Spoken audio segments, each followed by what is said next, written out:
Selamat pagi, sahabat pemasyarakatan. Berjumpa kembali dengan saya, Rifat. Dan saya, Rian.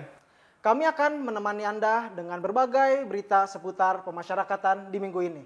Ya, untuk menyaksikan berita apa saja yang ada dalam minggu ini, tetap bersama kami dalam Apa kabar pemasyarakatan? Direktorat Jenderal Pemasyarakatan dan Aliansi Indonesia Damai menggelar pelatihan penguatan perspektif korban terorisme bagi petugas pemasyarakatan. Ya, pelatihan ini digelar sebagai antisipasi penyebaran ekstremisme kekerasan oleh kelompok radikal yang mengancam keutuhan bangsa. Seiring dengan meningkatnya ekstremisme berbasis kekerasan yang mengarah pada terorisme di Indonesia, Direktorat Jenderal Pemasyarakatan dan Aliansi Indonesia Damai melaksanakan pelatihan penguatan perspektif korban terorisme bagi petugas lembaga pemasyarakatan pada Kamis 23 Juni 2022. Pelatihan dilaksanakan di Lapas Kelas 1 Cipinang dan diikuti oleh 35 peserta dari berbagai UPT pemasyarakatan. Kegiatan dibuka oleh Direktur Pembinaan Narapidana dan Latihan Kerja Produksi Turman Hutapea dan menghadirkan narasumber ahli jaringan terorisme Solahuddin, Wali Narapidana Terorisme Lapas Kelas 1 Surabaya Bambang Sugianto, mantan narapidana terorisme serta 2 penyintas terorisme. Mereka berbagi pengalaman dampak buruk dan kerugian yang disebabkan oleh paham radikalisme dan ekstremisme kekerasan. Pelatihan dilaksanakan untuk membekali petugas dengan keterampilan khusus agar program pembinaan, deradikalisasi, dan persiapan menuju integrasi berjalan dengan baik serta terciptanya lingkungan yang aman dan efektif. Kalau tahun lalu kita target 50, yang berdasarkan ikrar 125, 200%. Tahun ini baru setengah tahun, baru 1 semester, kita sudah melakukan target. Ini kerja luar biasa yang ditunjukkan oleh rekan-rekan saya, para wali yang ada. Ini tidak terlepas juga hasil dari pembinaan dari Yayasan Perwira ini. Terima kasih, Pak Direktur.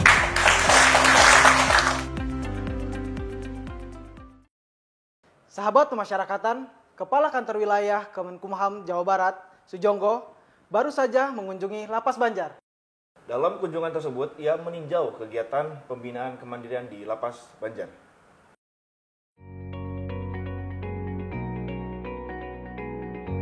Kepala Kantor Wilayah Kementerian Hukum dan Hak Asasi Manusia Jawa Barat, Sujonggo, mengunjungi Lapas Banjar pada 20 Juni 2022. Dalam kunjungan tersebut, ia meninjau kegiatan pembinaan kemandirian di Lapas Banjar, seperti kegiatan pertanian, perikanan, pangkas rambut, sablon, dan serta kerajinan kreatif.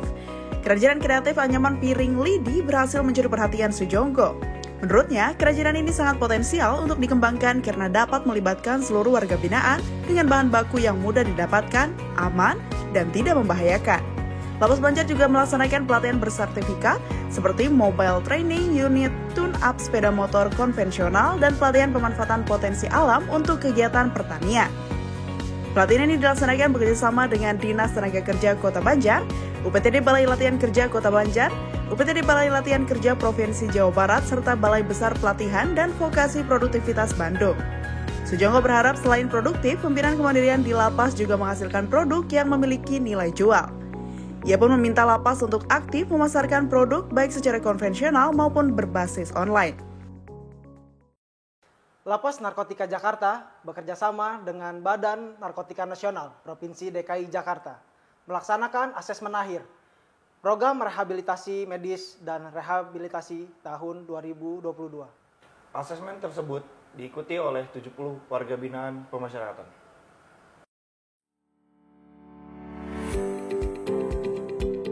Lapas Narkotika Jakarta bekerjasama dengan Badan Narkotika Nasional Provinsi atau BNNP DKI Jakarta melaksanakan asesmen akhir program rehabilitasi medis dan rehabilitasi sosial tahun anggaran 2022 pada Rabu 22 Juni 2022. Asesmen dilakukan melibatkan 6 asesor dari BNNP DKI Jakarta dengan total klien 70 warga binaan pemasyarakatan. Asesmen ini dilakukan dengan metode Addiction Severity Index Full Version. Kepala Seksi Bimbingan Narapidana dan Anak Didik Lapas Narkotika Jakarta, Junaidi, mengatakan kegiatan ini dilakukan untuk mendeskripsikan dan mengidentifikasi pola dan riwayat penggunaan zat adiktif oleh para warga binaan untuk mengetahui keadaan sosial dan psikologi para warga binaan agar dapat mempersiapkan terapi yang sesuai dengan kebutuhan.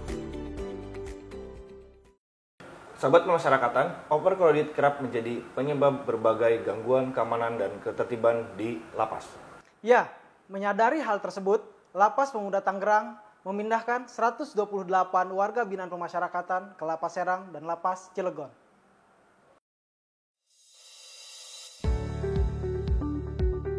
Lapas Pemuda Tangerang melakukan pemindahan 128 warga binaan pemasyarakatan ke Lapas Kelas 2A Serang dan Lapas Kelas 2A Cilegon beberapa waktu lalu.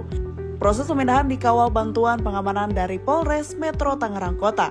Kepala Lapas Pemuda Tangerang Kadek Anton Budiharta mengatakan pemindahan warga binaan ini dilakukan untuk mencegah gangguan keamanan dan ketertiban di lapas. Akibat kondisi overcrowded atau kelebihan penghuni di Lapas Pemuda Tangerang, ia memastikan warga binaan yang dipindahkan juga akan mengikuti kegiatan pembinaan di lapas yang baru.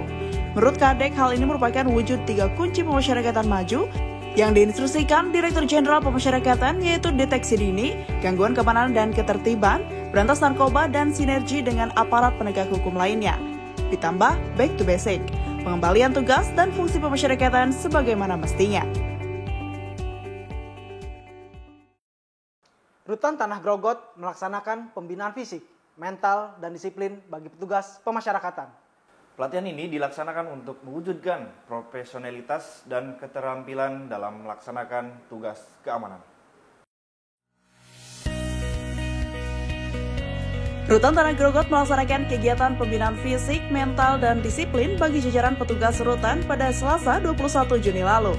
Bekerjasama dengan Kompi 2 Batalion C Pelopor Pasir, kegiatan ini bertujuan untuk membentuk mental dan fisik yang prima para petugas pemasyarakatan. Selain petugas rutan, kegiatan juga dihadiri Kepala Rutan Tanah Grogot, Doni Hardiansyah, Wakil Komandan Kompi Ibda Yudi Yonatan, dan beberapa personil BRIMOB yang akan memberikan pembinaan serta penguatan secara deskriptif dan mendalam. Kegiatan diawali dengan penempaan fisik dan mental, kemudian dilanjutkan dengan pengenalan, perawatan, dan serta penggunaan senjata api. Keterampilan ini perlu dikuasai petugas untuk mewujudkan profesionalitas dan keterampilan dalam melaksanakan tugas keamanan. Sahabat pemasyarakatan, sekian informasi yang dapat kami sajikan di minggu ini. Terima kasih telah menyaksikan Apa Kabar Pemasyarakatan. Dan untuk mengupdate berita seputar pemasyarakatan di seluruh Indonesia, terus ikuti media sosial kami di bawah ini. dan jangan lupa saksikan Apa Kabar Pemasyarakatan. Pemasyarakatan pasti.